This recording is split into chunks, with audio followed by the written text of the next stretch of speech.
Amém. Vamos passar ao Ministério da Palavra e o texto que será a nossa referência, o nosso ponto de partida, está no livro de Números, no capítulo 13 e no versículo 33. Números, capítulo 13, versículo 33. Esse é um assunto que tem me impactado muito desde a minha adolescência, juventude. Acredito que uma das primeiras mensagens que eu preguei na minha vida, lá no início do ministério, foi relacionado a esse tema que eu quero compartilhar com vocês hoje, que eu entendo de Deus, que devo compartilhar com vocês hoje. Números capítulo 13, versículo 33. Você pode depois deixar aberto esse capítulo, pode ser que a gente consulte aqui mais versículos, mas para resumir e para dar o foco, eu quero ler a princípio 33. O texto diz assim: também vimos ali gigantes. Os filhos de Anak são descendentes de gigantes. E éramos aos nossos próprios olhos como gafanhotos. E assim também éramos aos olhos deles. Éramos, vou repetir a frase final aqui, aos nossos próprios olhos como gafanhotos. E assim também éramos aos olhos deles. Quem são as pessoas que estão fazendo essa declaração? 10 dos 12 espias enviados por Moisés para a terra de Canaã, para observar e espiar a terra de Canaã e trazer um relato de como era a terra, de como era o povo, é que estão fazendo essa declaração. A exceção dos 12 enviados são Josué e Caleb, dois que tiveram um posicionamento e um relatório completamente diferente. Nesse mês, onde temos enfatizado tanto o sobrenatural, eu quero chamar a sua atenção para um aspecto que parece ser um pouco mais simples do que a maioria imagina. Muitas vezes nós mistificamos demais o que é entrar nesse lugar do sobrenatural e das intervenções de Deus e não percebemos que há processos tão simples que eles chegam quase que se confundir como se fossem processos naturais. E um deles, acredito, tem muito a ver com a forma como nós nos vemos. O tema da minha mensagem hoje é: você é o que você vê. A maneira como nós nos vemos determina também aquilo que nós receberemos. Quando eles estão dizendo que se viam como gafanhotos, não quer dizer que eles se imaginavam literalmente como gafanhotos, mas estava dizendo: nós não somos nada diante desses gigantes. Nós não podemos, nós não conseguimos. Não há nenhuma probabilidade da gente reverter ou mudar essa situação. Nós seremos esmagados, devorados por eles. Aliás, o posicionamento de Josué e Caleb, no capítulo 14, a partir do versículo 6, é justamente o contrário. Ele diz: não, ausentou-se deles, falando dos gigantes, a sua defesa, o Senhor é conosco, nós podemos consumi-los como pão. Enquanto eles se viam, os 10 espias, como pessoas que seriam consumidas, derrotadas, Josué e Caleb está dizendo: não, nós somos os conquistadores, nós somos os vencedores, o Senhor está conosco. E percebemos que esses dois se viam de uma forma completamente diferente. Resultado: Josué e Caleb foram os únicos de uma geração inteira a entrar naquela terra, o lugar da promessa de Deus. Vamos considerar algumas coisas. Todo mundo tinha o mesmo Deus, todo mundo tinha a mesma promessa ali em Israel em relação à terra prometida, todo mundo estava diante dos mesmos obstáculos, desafios que eram gigantes, mas só 2 entraram. O resto de uma geração não entrou. Por que esses 2 entraram? E porque o resto de uma geração não entrou? A Bíblia também nos informa isso. Em Hebreus, no capítulo 3, no versículo 19, falando da geração que ficou de fora de Canaã, a Bíblia diz: vemos que não puderam entrar por causa da sua incredulidade. Por outro lado, percebemos que esses 2 se viam de forma correta. E isso nos ajuda a entender o quê? Que a fé tem uma visão. A fé nos dá uma visão, não a respeito de Deus, mas também baseado na sua palavra, nas suas promessas. Nós precisamos aprender a visualizar a concretização, a materialização da promessa. Nós precisamos aprender a visualizar as verdades espirituais de tal forma que uma grande convicção se forme dentro de nós e nos leve a andar baseado não nas circunstâncias, mas nessa fé. O livro de Hebreus também diz no capítulo 11, no verso 27, que Moisés ficou firme como quem vê o invisível. A fé tem a própria visão. Ela muitas vezes ignora aquilo que os olhos naturais estão vendo, porque ela está cheia de uma outra visão, promovida por Deus e pela sua palavra. Mas Muitas vezes nós pensamos, falando daqueles que ficaram de fora por incredulidade, que incredulidade é apenas uma ausência de fé. Que a pessoa, né, que está lá naquele estado de incredulidade, sendo privada do melhor de Deus, é porque não tem nenhum tipo de fé. Não. Nós precisamos entender que muitas vezes essas pessoas, não é que elas não tenham nenhum tipo de fé, mas elas têm uma crença errada. E se não estão crendo em Deus, na sua palavra, se não estão crendo de forma correta, é lógico que aos olhos de Deus estão se movendo em incredulidade. Mas muitas vezes isso é baseado numa crença errada. Hoje em dia tornou-se muito comum o uso da palavra crenças limitadoras. Isso se fala muito no ambiente de mentoria, né, de coach, mas nós precisamos entender que muito antes das pessoas descobrirem essas frases, de observarem o impacto disso através de análise de comportamento, a palavra de Deus já nos dizia isso. Aliás, gosto de dizer que o entendimento errado vai te levar a uma crença errada e a crença errada vai te levar ao lugar, ao destino errado. Por outro lado, o entendimento correto, como o da palavra de Deus, vai nos levar a uma crença correta, que por sua vez nos levará ao lugar correto, ao destino correto, que é o lugar do cumprimento das palavras de Deus. E quando falamos de crenças limitadoras, aqui introduzindo ainda o assunto, eu me lembro de um episódio, quando eu ainda era adolescente. Num bairro perto de casa, eu me lembro de um grande terreno baldio, que de repente foi ocupado por um circo. E eu estou passando na frente daquele circo e eu percebi, né, apesar de não ser um momento de apresentação deles, eu percebi um enorme de um elefante que estava preso numa corrente, a corrente presa no chão, uma música tocava, ele estava dançando e aquilo me chamou a atenção, porque cada vez que a música tocava, ele dançava condicionado a todo treinamento. Mas outra coisa que me chamou a atenção foi percebê-lo preso por aquela corrente. E eu fiquei pensando, um elefante enorme desse, que tem o poder de com a tromba arrancar árvores com raízes profundas, né? Que se fizer força na parede de uma casa consegue derrubá-la, preso numa corrente dessa. E eu fiquei me perguntando como isso é possível com toda a força que esse animal tem. E num outro momento, conversando com uma outra pessoa, com um amigo, ele me contou uma história e diz, olha, em relação a essa questão dos elefantes, o que se diz é que, principalmente na África, quando são capturados, normalmente eles são presos quando ainda filhotes. E quando ainda filhotes, eles são amarrados, não é nem por uma corrente, é por uma corda. Essa corda, ela fica presa numa estaca de madeira fincada no chão de terra. Mas porque ele ainda é um filhote, ele não tem força para escapar. Ele tenta, até que ele desiste.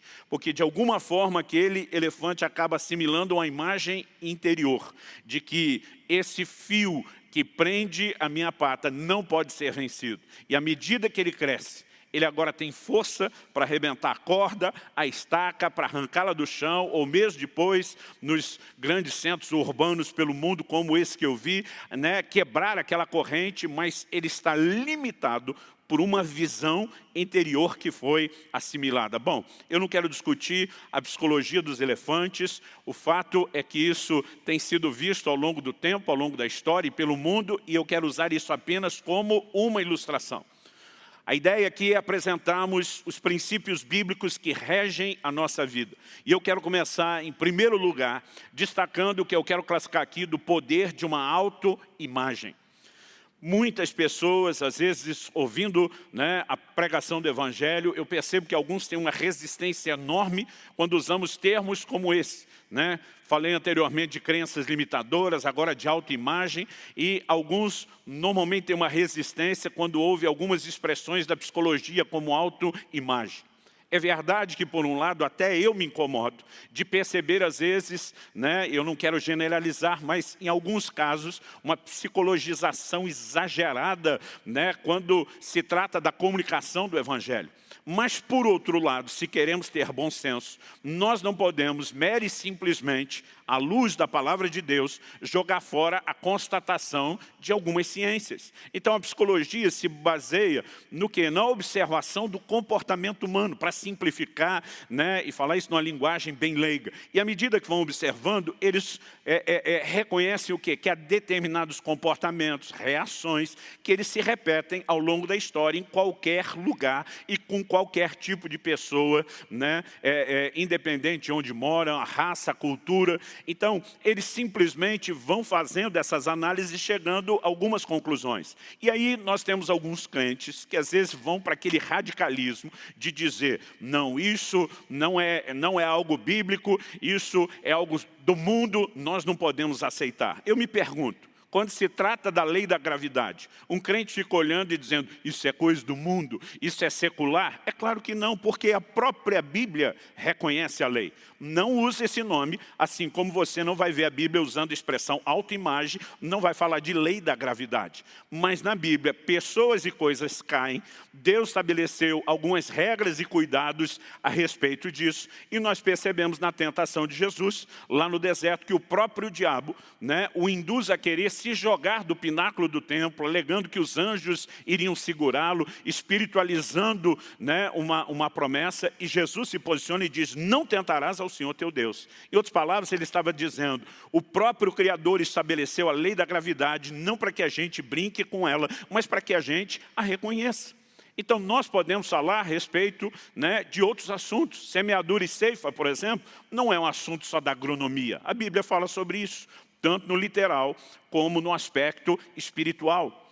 Quando estava prestes a operar meu joelho, eu lembro que eu mandei uma mensagem para o ortopedista que ia me operar, cristão, um amigo querido, e eu mandei para ele um texto que eu nunca tinha reparado na Bíblia, mas por aqueles dias me chamou a atenção, que é Ezequiel 30, 21. Deus diz assim, filho do homem, eu quebrei o braço do faraó, rei do Egito, e eis que não foi atado, para que seja tratado com remédios, nem posto numa tala, para tornar-se forte o bastante para empunhar a espada. Deus está dando apenas um exemplo, mas nesse exemplo, ele já nos faz perceber o quê? Os procedimentos, né, médicos daquela época, da antiguidade. E o Egito é conhecido pelos seus procedimentos médicos desde a antiguidade, considerados para a época avançados. Deus está falando de um braço quebrado, que tem que ser atado, tem que ser tratado com remédio, precisa de uma tala, né? E de todo um processo para tornar-se forte o bastante, porque o propósito da recuperação não é apenas garantir que o osso cicatrize no lugar certo e não de forma torta, mas que ele possa depois se recuperar a ponto de se tornar forte. Agora, eu fico imaginando, com o radicalismo que alguns crentes têm, com expressões da psicologia, se eles agem da mesma forma com relação a todas as outras ciências. Não posso fazer uma cirurgia como essa, porque a Bíblia não fala sobre ortopedia. Na verdade, fala, né? E nós precisamos, de fato, ter apenas um pouquinho de bom senso e equilíbrio. Não gosto quando as pessoas tentam adaptar a palavra de Deus à psicologia, mas quando a psicologia está reconhecendo, né, princípios milenares que a palavra de Deus sustenta, é lógico que nós podemos simplesmente reconhecer essa combinação. Então, espero que isso te ajude a não ter resistência, porque o que eu quero falar, não sou um psicólogo, não tenho conhecimento profundo da área, o que eu quero compartilhar aqui é a palavra de Deus. Então, vamos ver o que a Bíblia diz a respeito do poder de uma autoimagem, da forma como nós nos vemos. Porque o que percebemos desde o versículo inicial é que no momento crucial da nação de Israel, aqueles 10 espias se veem da forma errada. Porque se viam como gafanhotos, né, não puderam viver, experimentar, desfrutar aquilo que Deus disponibilizava. Outros 2 que se viam de forma correta, e daqui a pouco vou falar melhor sobre o que é se ver da forma correta em Deus, né? Outros 2, porque se viam de forma correta, eles puderam entrar nesse lugar, né, do cumprimento da promessa do próprio Deus. Então, o que eu e você precisamos entender quando falamos a respeito do poder de uma autoimagem, são declarações como, por exemplo, Provérbios 27, 19.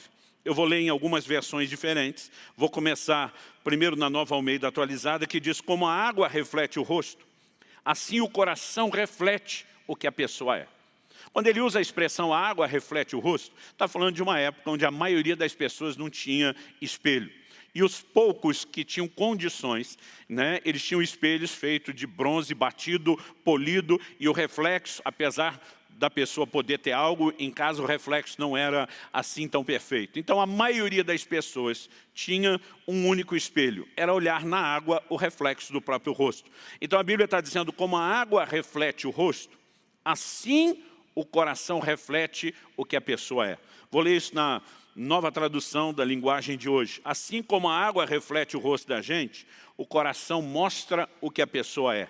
E agora na NVI, a nova versão internacional, assim como a água reflete o rosto, o coração reflete quem nós somos. Estão fazendo questão de apresentar, né, traduções, versões diferentes, porque todas, com palavras distintas, vão dizer exatamente a mesma coisa.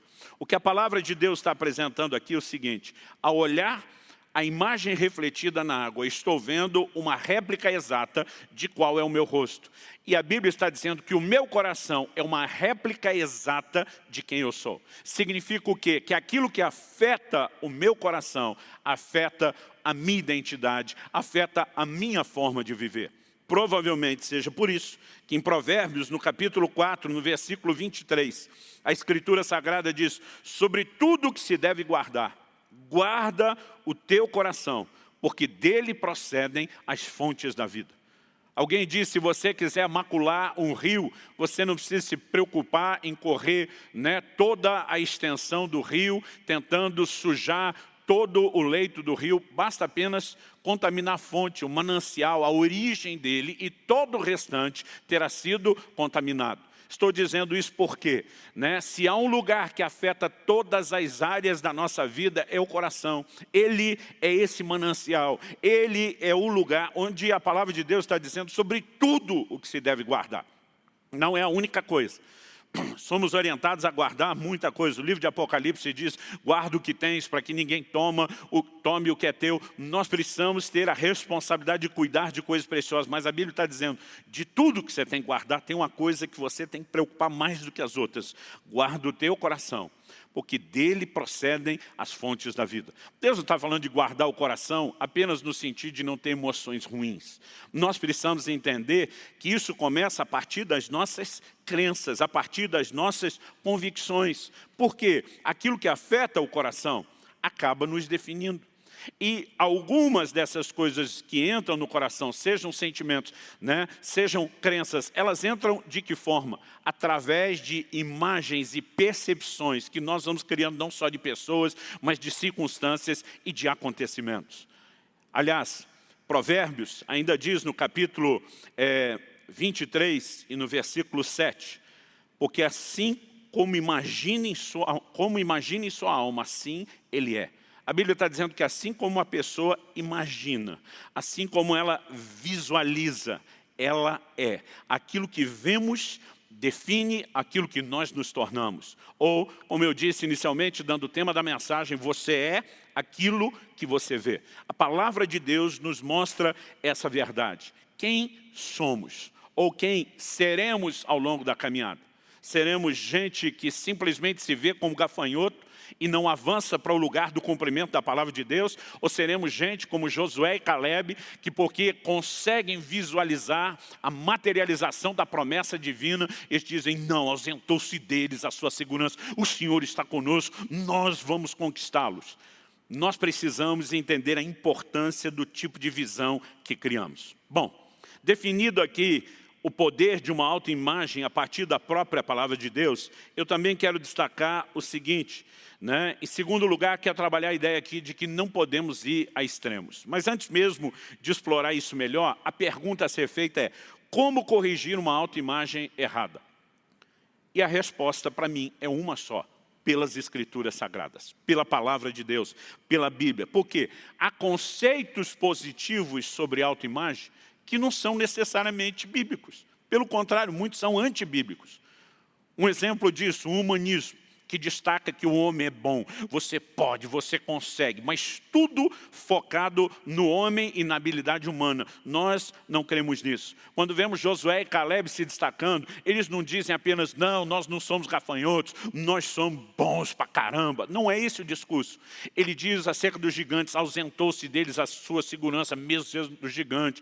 Aí eles dizem, o Senhor está conosco, nós não vamos temê-los. Ou seja, a forma como eles se veem é a forma como eu e você, a forma como eles se viam, é a forma como eu e você deveríamos nos ver em Deus. E daqui a pouco eu vou falar um pouco melhor a respeito dessa forma correta de se ver em Deus. Mas primeiro eu queria tentar consertar aqui alguns conceitos. Eu vejo pessoas que transicionam, né, quando falamos de autoimagem,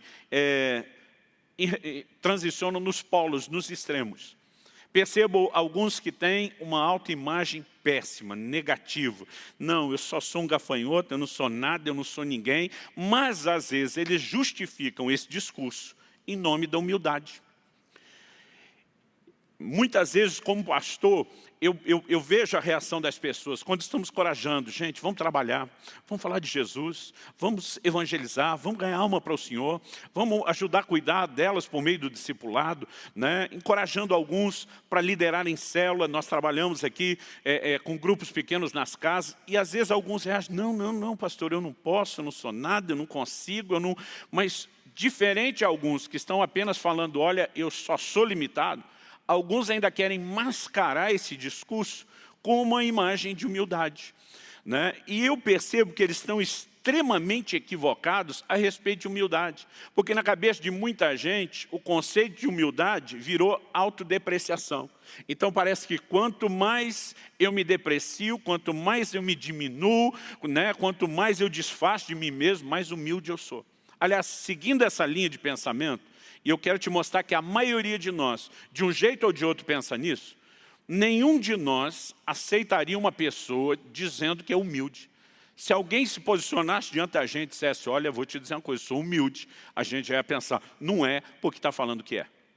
Agora, se isso fosse verdade, que quem é humilde não pode dizer que é humilde, aí nós temos um conflito enorme com a declaração do próprio Senhor Jesus. Porque Jesus não apenas se chamou de humilde, mas ele diz, aprenda de mim, que sou manso e humilde de coração. Ele estava dizendo, eu não só sou humilde, mas eu sou a sua referência de humildade. E se esse nosso conceito estiver certo, e não está, então Jesus é que estaria errado. E nós sabemos que ele também não está errado. Por quê?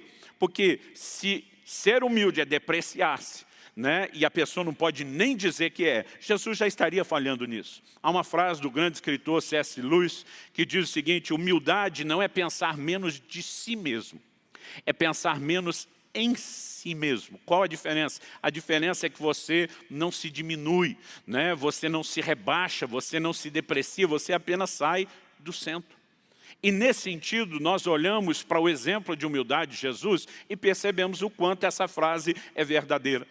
Porque Jesus se coloca em público e diz, eu só falo aquilo que ouço meu pai falar. Eu só faço aquilo que eu vejo o meu pai fazer. O tempo todo Jesus sai do centro, no sentido de dizer, não sou apenas eu ou de mim mesmo, mas é aquilo que eu recebo do Pai. Aliás, a Bíblia diz, Deus ungiu a Jesus de Nazaré com Espírito Santo e poder, o qual andou por toda parte fazendo bem, curando a todos os oprimidos do diabo, porque Deus era com ele. O tempo todo o reconhecimento e a glória é transmitida ao Pai, que o capacitou pelo poder do Espírito Santo. Mas no primeiro sermão público de Jesus, ele se levanta na sua cidade, Nazaré, lê o texto do livro do profeta Isaías, que diz, o Espírito do Senhor está sobre mim, porque me ungiu para curar, né? Me ungiu para libertar, para proclamar, e ele simplesmente se levanta e diz, hoje se cumpriu essa palavra. No primeiro sermão público, ele se põe diante das pessoas e diz, eu sou o cara que tem a solução para as suas necessidades. Mas, obviamente, ele não está dizendo, eu sou de mim mesmo. Ele diz, eu fui ungido por Deus, eu fui habilitado e capacitado. Nós precisamos entender a importância de não ir a extremos. Não confunda humildade com inferioridade. Muita gente tem confundido humildade com inferioridade, com mediocridade, com autodepreciação. E isso não são coisas necessariamente compatíveis, não nessa lógica, não nessa perspectiva. Eu falei semana passada que esse posicionamento de diante de Deus fica dizendo eu não posso, eu não consigo. Dei os exemplos de Moisés em Êxodo 4 e de Jeremias, em Jeremias capítulo 1, que são atitudes que irritam a Deus e que Deus censura. Nós precisamos nos ver de forma correta. E isso significa não ir para o terreno da inferioridade. Paulo sabia distinguir quem ele era sozinho antes da conversão, eu persegui a igreja de Deus, e quem ele era depois da conversão, mas pela graça de Deus. Trabalhei mais do que todos os apóstolos, os quais ele menciona que nem era digno de estar entre eles. Então, precisamos entender que a definição de quem nós somos, ela precisa ser turbinada pela graça de Deus, pela revelação de quem Deus é. Mas percebo também que há pessoas que saem de um extremo, que é a inferioridade, que é uma forma errada de se ver, e vão para outro extremo, que é o senso de superioridade, o orgulho, que também é uma autoimagem errada, uma forma errada de se ver. Acredito que é justamente por isso que a palavra de Deus nos diz em Romanos, no capítulo 12, no versículo 3, o seguinte: porque pela graça que me foi dada, digo a cada um de vocês, que não pense de si mesmo além do que convém. Pelo contrário, pense com moderação, segundo a medida de fé que Deus repartiu com cada um.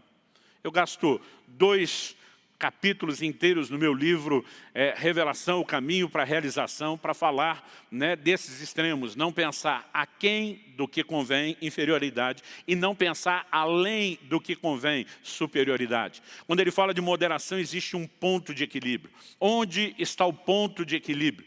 Ele diz que nós temos que pensar de nós mesmos com moderação, segundo a medida da fé que Deus repartiu com cada um de nós. E daqui a pouco eu vou mexer nesse assunto. Como a fé vem? A fé vem por ouvir a palavra de Deus. Portanto, quem define aquilo que eu e você precisamos pensar a respeito de nós mesmos é a revelação da palavra de Deus e talvez em questões muito pessoais, o direcionamento do Espírito Santo como uma palavra muito pessoal. Nós precisamos entender exatamente o que somos, porque se tem gente que não faz nem o mínimo que deveria, que foi chamado a fazer, porque se vê como inferior. Tem gente tentando ser e fazer mais do que deveria, porque se vê de forma errada. Alguns exemplos bíblicos, vamos lá.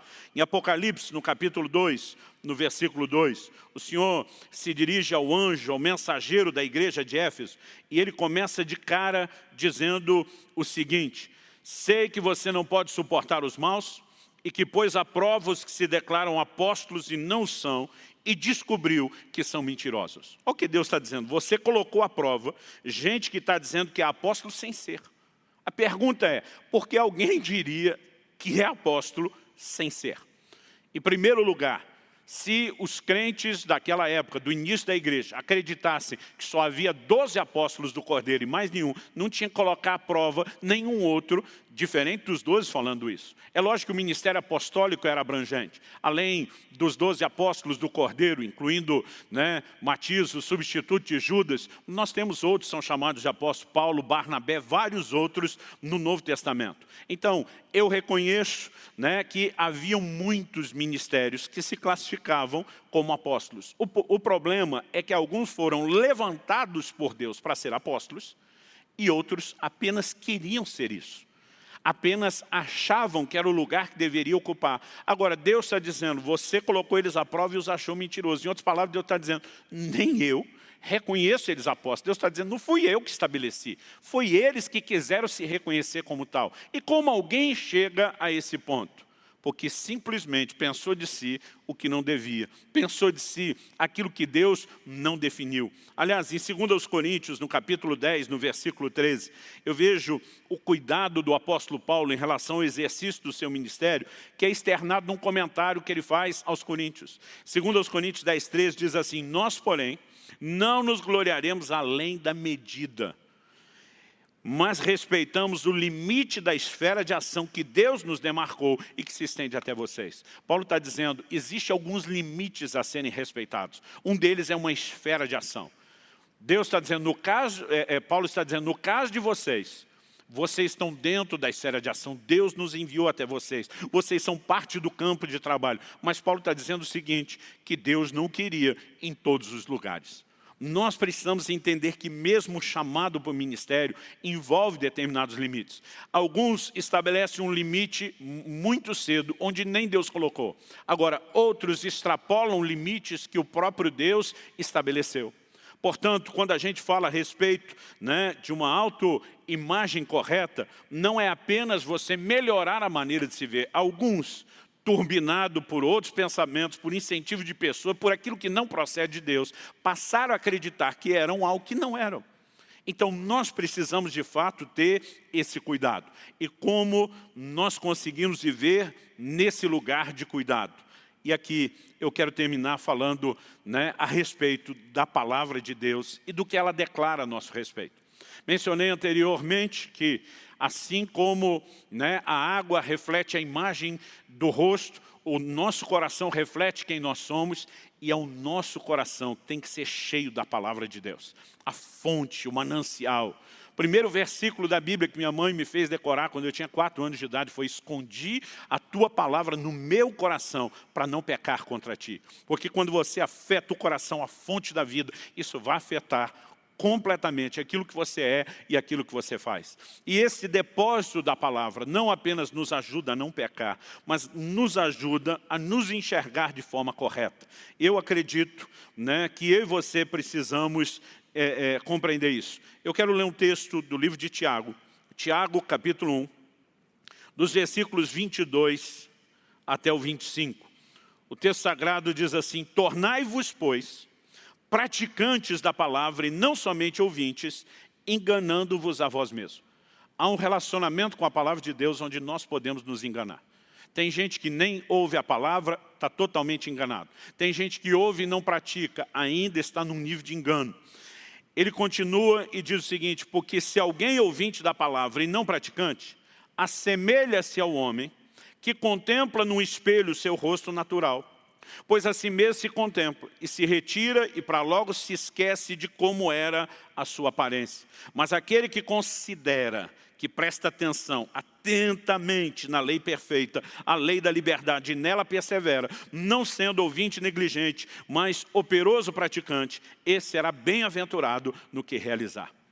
Já compartilhei aqui antes, que quando criança, às vezes eu esquecia a imagem do meu rosto, me dava um desespero. Eu tinha que olhar um espelho, um vidro, algum lugar que tivesse um reflexo, e de repente lembrava, é assim mesmo. Eu brinco, né, que talvez esse exemplo caba mais para os homens do que para as mulheres que gastam mais tempo na frente do espelho.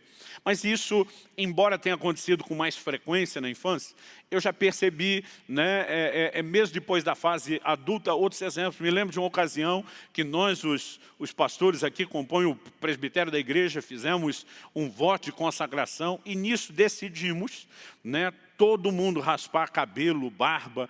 E eu lembro que cada vez que eu passava na frente do espelho e via a imagem nova que não condizia com a lembrança da antiga que eu tinha na memória, o susto que eu levava, né? Eu mesmo, né, não, ficava tentando conciliar aquilo. Ele está pegando um exemplo de uma época onde as pessoas não se olhavam todo dia no espelho. E ele fala de alguém que olha no espelho, contempla o rosto natural, mas depois não lembra mais. Ou seja, perdeu o impacto e a influência que aquilo poderia ter. Isso aqui fala de um relacionamento superficial com a palavra e para mim define a vida de muito crente. Porque tem gente que quando está ali ouvindo a palavra ministrada no domingo, compartilhar numa célula, uma ministração, de repente algo começa a acender dentro dele. Ele diz, realmente, em Deus eu sou, eu posso, eu tenho, eu consigo, e a fé começa a ser fomentada dentro dele, mas por conta de um relacionamento superficial com a palavra. Daqui a pouco, ele já não lembra daquilo que ele viu. Ou seja, esse tipo de gente até tem alguns lampejos, né? Alguns vislumbres daquilo que são em Deus, mas porque o relacionamento com a palavra é superficial, aquilo da forma como vem, desaparece.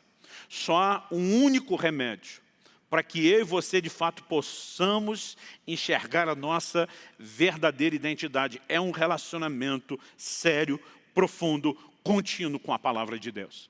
À medida que começamos a entender, né, o que a palavra de Deus diz a nosso respeito, isso muda completamente o conceito que nós temos a respeito de nós mesmos.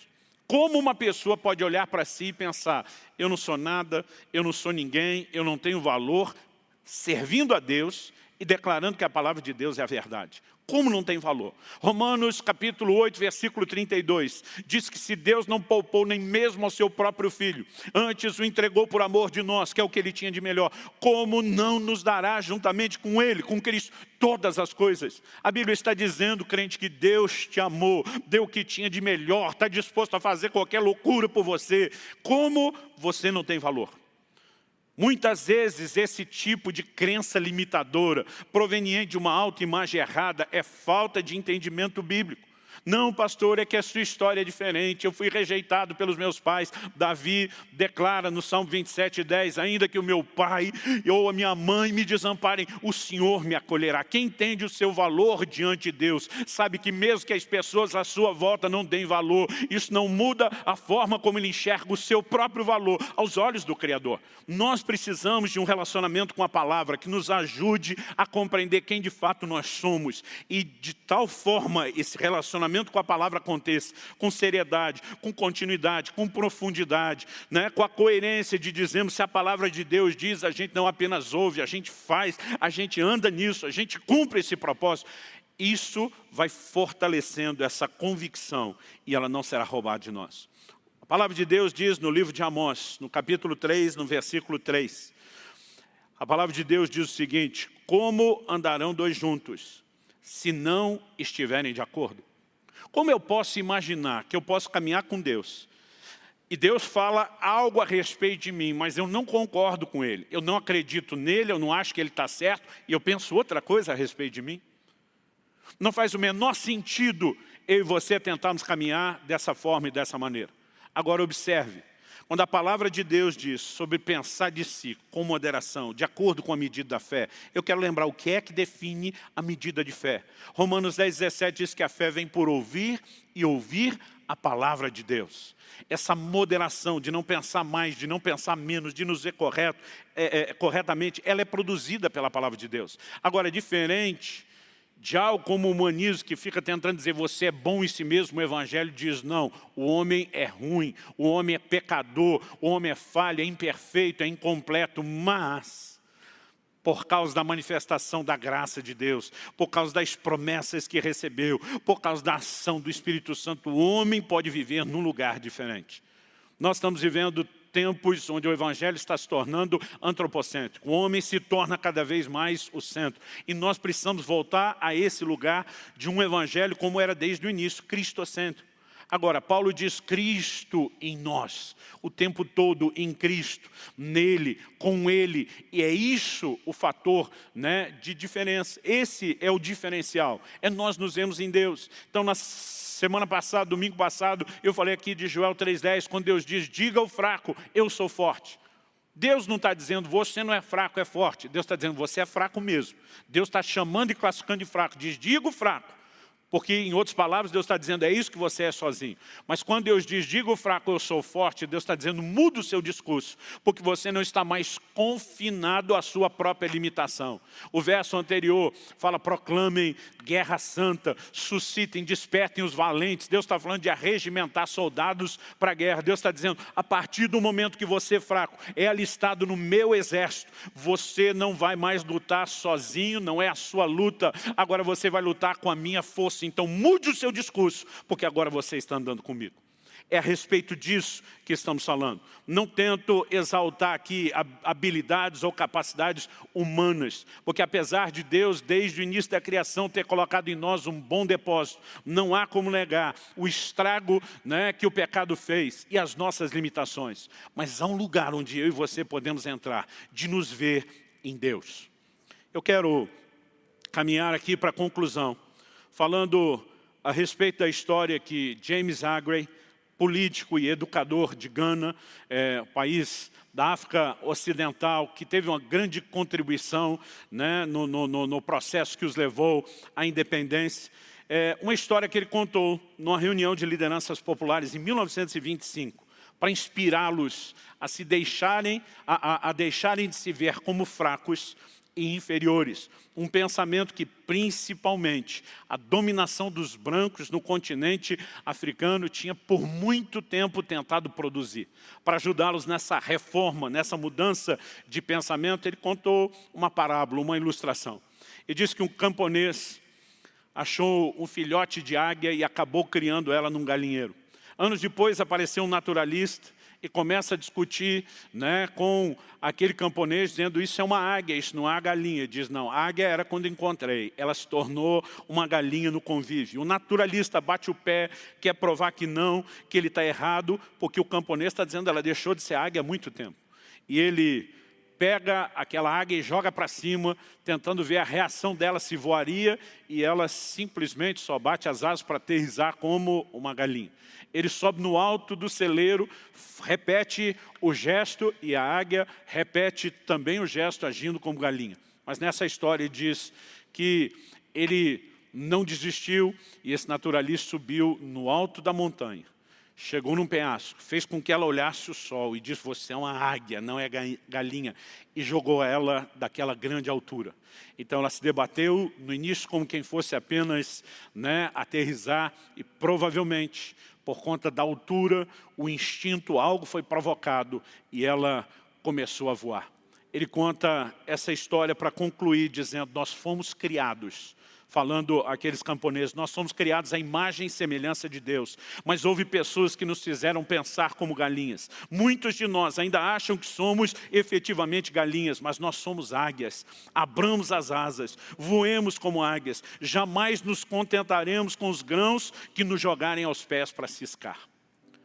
Obviamente, a gente reconhece o valor daquilo que ele fez num plano natural e emocional. Mas o que estamos falando é maior do que isso. Não é apenas nos imaginar águias, é reconhecer as declarações de Deus a nosso respeito. Nós precisamos nos enxergar de forma diferente na perspectiva da palavra de Deus. Ainda na fase de adolescência, eu fui muito impactado, principalmente com a literatura de Kenneth Hagin falando a respeito de fé. E eu me lembro de uma frase que via, né, ser continuamente repetida: eu sou o que a Bíblia diz que eu sou. Eu tenho o que a Bíblia diz que eu tenho. E eu posso o que a Bíblia diz que eu posso fazer. Sabe, à medida que nós vamos percebendo isso em Deus, isso é algo revolucionário. E me permita terminar citando apenas alguns poucos textos bíblicos que falam daquilo que nós somos, daquilo que nós temos e daquilo que nós podemos em Cristo Jesus. E eu quero que você, com essa dose descarregada de uma vez só, pense se você tem se enxergado da forma correta ou não. De acordo com 2 Coríntios 5,17, eu sou uma nova criatura. Efésios 4,24 diz que eu fui criado em verdadeira justiça e santidade. Romanos 8,16 diz que eu sou filho de Deus. E o verso 17 diz que eu sou herdeiro de Deus e co-herdeiro com Cristo. Apocalipse 5,10 diz que eu sou rei e sacerdote para Deus o Pai. 2 Coríntios 5,21 diz que eu sou a justiça de Deus em Cristo Jesus. Deuteronômio 28,8 diz que eu sou abençoado em todas as coisas, e onde eu ponho a mão à prosperidade, porque eu ouço e obedeço o Senhor. O verso 13 de Deuteronômio 28 diz que sou cabeça e não cauda, estou sempre por cima e não por baixo. 1 Coríntios 1,2 diz que eu sou santificado em Cristo. Romanos 8,37 diz que eu sou mais do que vencedor. Mateus 5,13 e 14 diz que eu sou sal da terra e luz do mundo. 1 de Pedro 2,9 diz que eu sou geração eleita, sacerdócio real, nação santa, povo de propriedade exclusiva de Deus. Efésios 2,22 diz que eu sou morada de Deus no Espírito. 1 Coríntios 3,16 diz que eu sou santuário de Deus aqui na terra. Salmo 28,7 diz que eu sou forte porque o Senhor é a minha força, a força da minha vida. Em 1 de João 4,4 a Bíblia diz que maior é aquele que está em nós do que aquele que está no mundo. Em Romanos 1,7 a Bíblia diz que eu sou amado de Deus. Sou perdoado, livre de toda condenação, como diz Romanos 8,1, e do domínio do pecado, como diz Romanos 6,14, e de toda maldição, como diz Gálatas 3,13. Eu sou livre do poder do diabo, pois como está escrito lá em Colossenses 1,13, eu fui transportado do reino das trevas para o reino da luz. 1 de Pedro 2,24 diz que eu sou curado pelas pisaduras de Jesus. Salmo 34,7 diz que eu sou guardado pelos anjos de Deus. Preste atenção, ei, eu sou tudo aquilo que a Bíblia diz que eu sou. Você é tudo aquilo que a Bíblia diz que você é. Mas e o que eu tenho? 1 Coríntios 3,20 diz que eu tenho tudo que pertence ao Pai. Aliás, como citamos antes em Romanos 8,17, somos herdeiros. herdeiros e co-herdeiros com Cristo. Lucas 10:19 diz que eu tenho autoridade sobre todo o poder do diabo em nome de Jesus. Romanos 8:1 mostra que eu tenho perdão dos pecados e já não há condenação para a minha vida. Salmo 91:10 me mostra que eu tenho saúde em Cristo e que praga alguma chegará à minha tenda. Os versículos 11 e 12 do Salmo 91 nos mostram que nós temos a proteção dos anjos de Deus. E Isaías 54:17 diz que nenhuma arma forjada contra mim prosperará. Quando eu olho a definição bíblica do ministério do Espírito Santo, eu descubro que eu tenho orientação, paz, alegria, consolo, conforto, ajuda e revelação da palavra na pessoa do Espírito Santo que em mim habita. A própria alegria do Espírito Santo deveria reger a minha e a sua vida, independente das circunstâncias.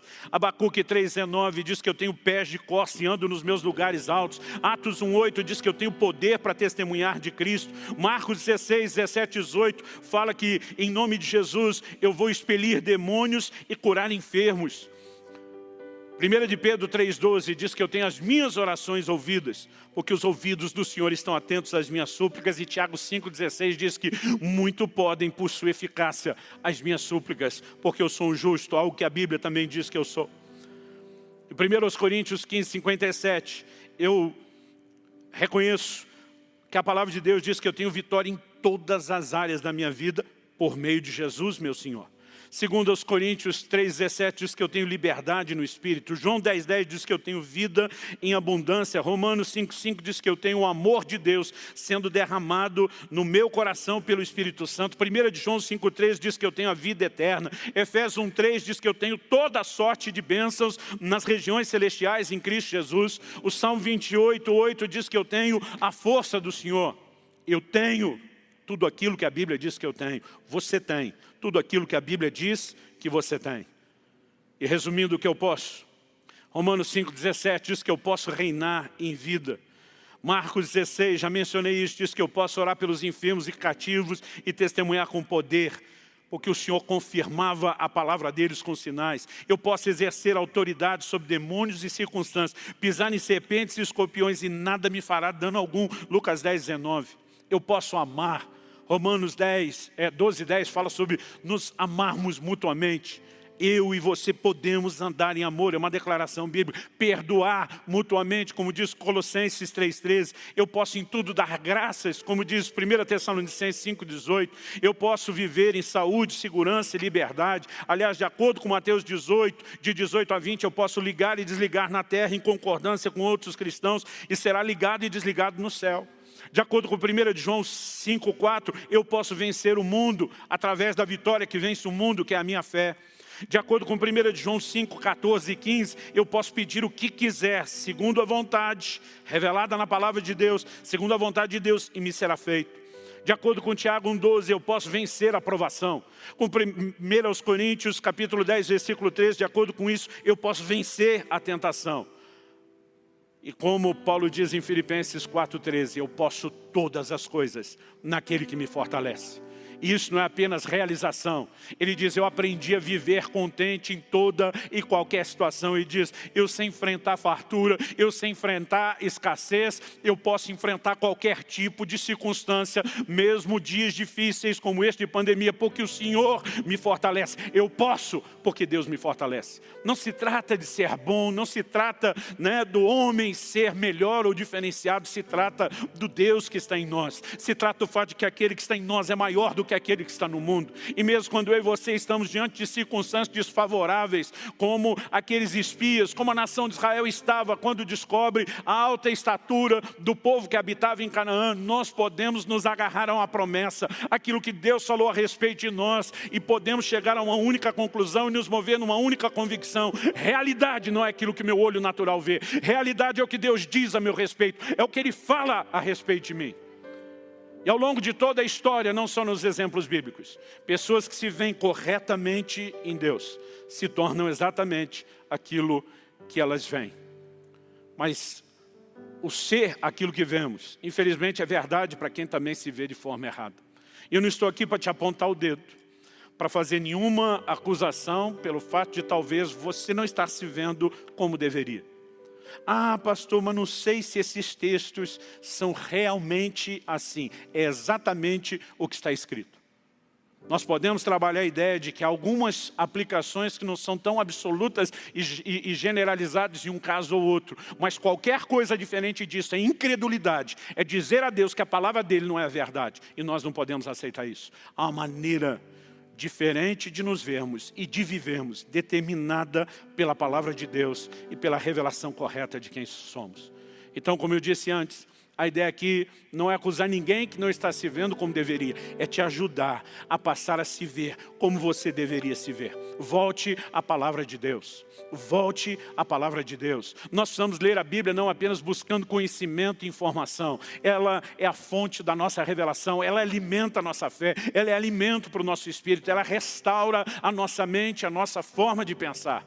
E um povo que anda e vive pela palavra de Deus, andará e viverá de forma diferente.